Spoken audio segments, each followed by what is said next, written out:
Good day, ladies and gentlemen, and fellow political leaders. My name is Christopher Wilson.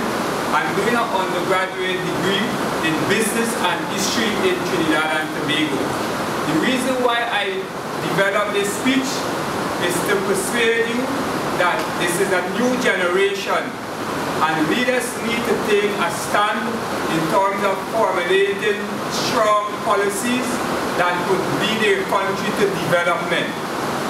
Some of the ideas I've developed that would help you to create certain fiscal policies and other policies that would help to push Guyana forward towards development. For example, political and law enforcement aspect. Restructure of the Constitution for a more democratic form of governance.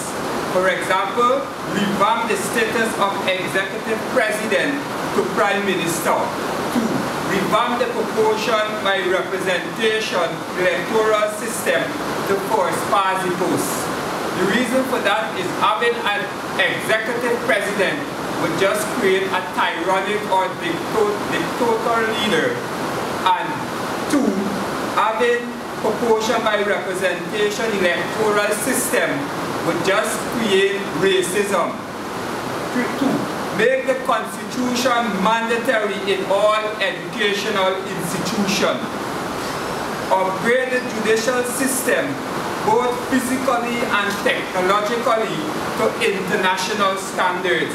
For example, speedy trial for petty cases.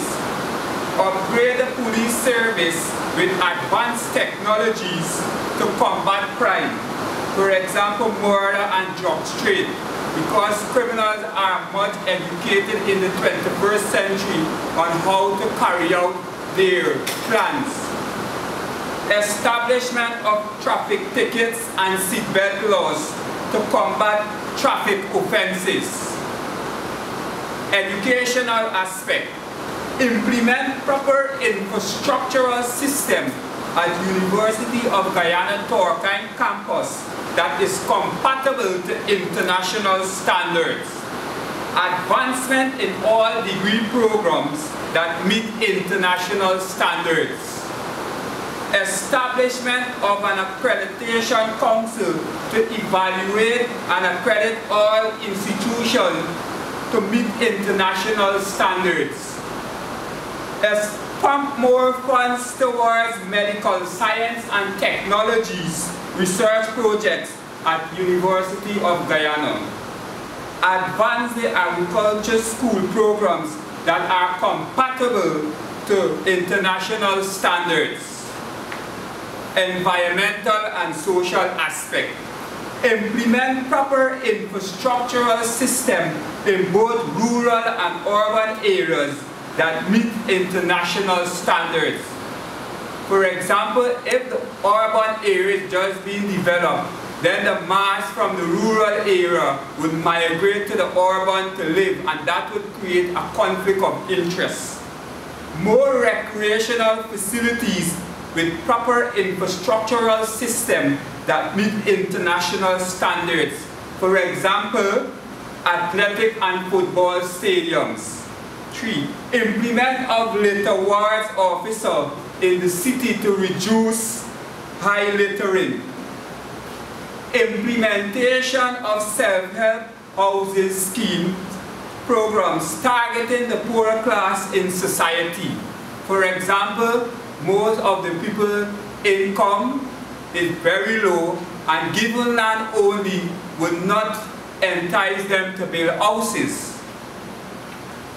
The economic aspect. Diversification of the agriculture and manufacturing industries that would create jobs for the younger generation. For example, the establishment of a cheese factory. 2. A milk plant that would create both powder and liquid milk. Also, instead of just trading our sugar to the metropolitan countries, we could now trade it with Ghana and Ivory Coast in Africa, because they have coffee and cocoa, so they could able now to create chocolate and also that would also create employment for them and also revenue for us. Implementation of workshops in rural and urban areas, targeting small farmers on how they could diversify their business.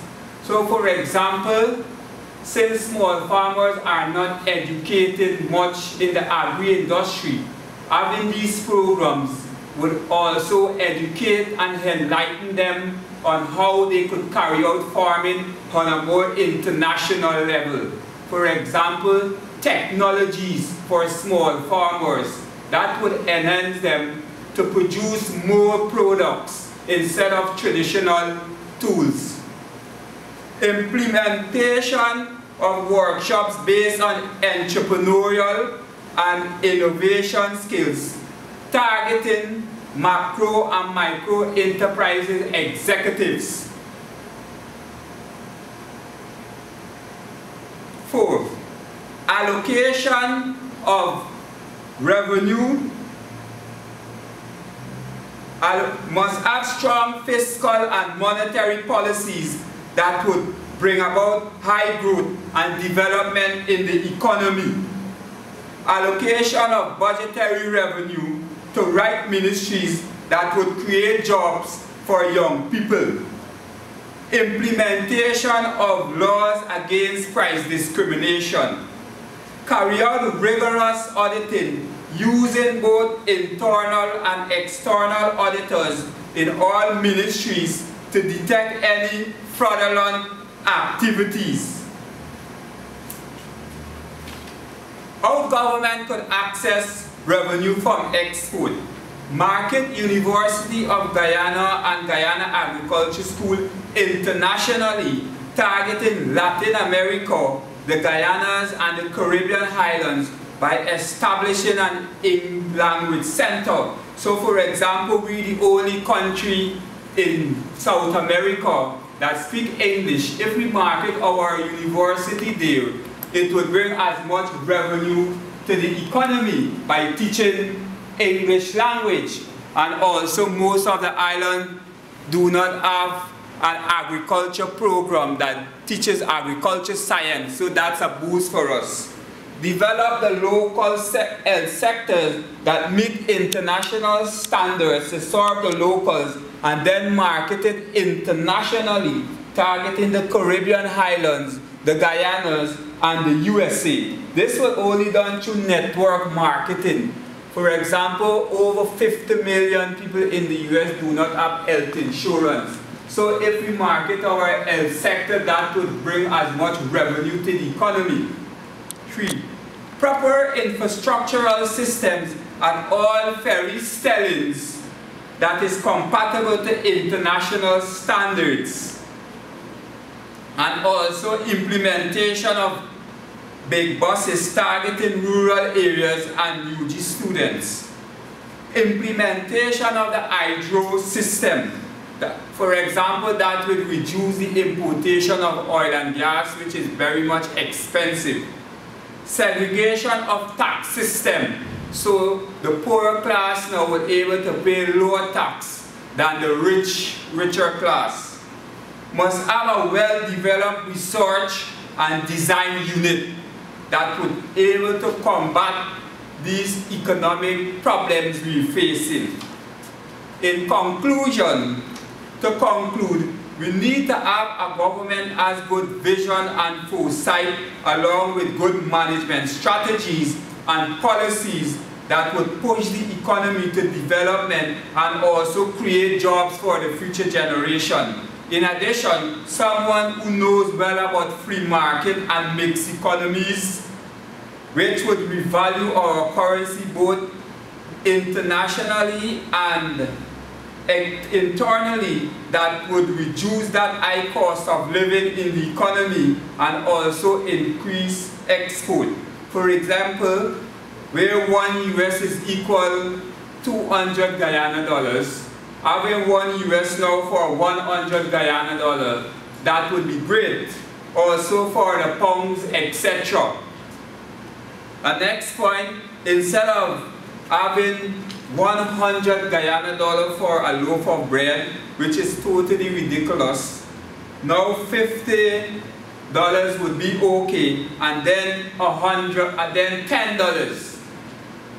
Also, instead of having the highest local currency, which is $1,000, reduction to 500 Guyana dollars, and then 100 would be okay. Because as long as these plans being implemented, it would reduce the high cost of living and increase the standard of living. In addition to that, for us to have foreign investors within our economy, we need to have a stable political system. 1, 2, a well-stable economic system. 3, proper infrastructural system that meets international standard, and also our local manufacturing industries need to be competitive and produce that is recognized or compatible to international standards in order for foreign investors to come into our country. And that's all for now, and I will update you on other information as time goes by.